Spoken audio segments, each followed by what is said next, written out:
Hey everyone, and welcome to our first episode of Taste Testing Mr.Beer, where we will taste test Mr.Beer recipes and refills and give you guys a good chance to see what they look like and how they taste. I have Matt here with me, who's a beer connoisseur, to help us taste this recipe today. So we're doing our Running with the Dev Ale today. What was this one? This was a tribute to Eddie Van Halen. Yes, that's right. I was going to forget that on camera. Yeah. Everyone just would have yelled at me. Passed away.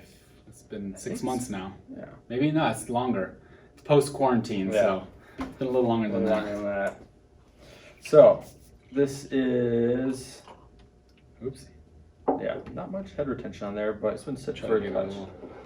little. Okay, so this beer contains an Oktoberfest lager, a pale DME, a packet of robust LME, Crystal 40 red wheat, 2 packets of Amarillo, 2 packets of Centennial, 2 packets of hops. That's a lot of hops in that. 3 hop sacks, S33, which is an interesting yeast, and of course your no-rinse cleanser. Yeah. It's a little darker than I thought it would be. But I think It's pretty much like with all these ingredients, it seems to me like it's going to be an imperial red it ale. smells like, I feel like it just Kinda smells like alcohol. Yeah. But it definitely has,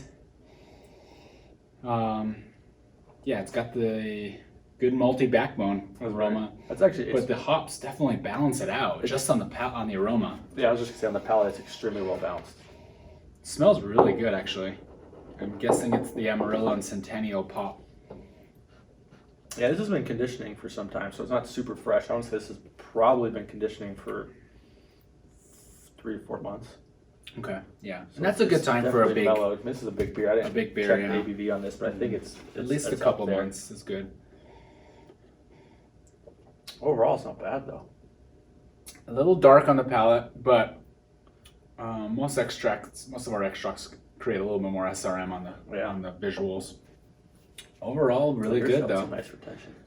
Up to the light, it's a little browner, a little more like Yeah, I a guess dark that's true. red or an Oktoberfest Yeah. visual, which it really that's what the backbone is, right? The Oktoberfest, yeah. So so- it's a little dark. And you get the DME and a robust LME, and the robust is a very Right. dark LME. Right. That's going to darken it a lot. So, yeah, little hints of chocolate Yep. and licorice, but just very minimal. It's pretty darn smooth, and the hops balance it out too. Mhm. Not bitter, not getting any bitterness, but I'm getting Just a smooth, mild like- notes of citrus Yeah. in there. I feel like you drink like 2 bottles of this, and then you wouldn't stand up later because it's very easy to drink for how Yeah. big of a beer it is. Mm-hmm. You have better head retention. It's the plastic glass that's screwing me up. Yeah. Yeah, that's it. Yeah, overall, it's a good beer. Mhm. If you guys haven't brewed it, I would definitely recommend it. If you like balanced, malty, hoppy, it's not actually hoppy. It's not bitter. No. It's just citrusy hoppy. Yeah. So Yeah. be aware of that. You'll definitely get the malt backbone and the citrus notes intermingling. Yeah, I think it'd be good if you're going to experiment with your first partial mash recipe for this to be an introduction because it's not super hoppy. It's a very tame beer, but it packs a punch, though. Mm-hmm. You can definitely taste it. Mm-hmm.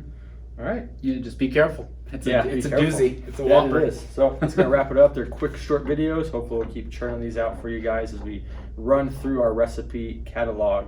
And we will talk to you guys next time. Cheers. Cheers.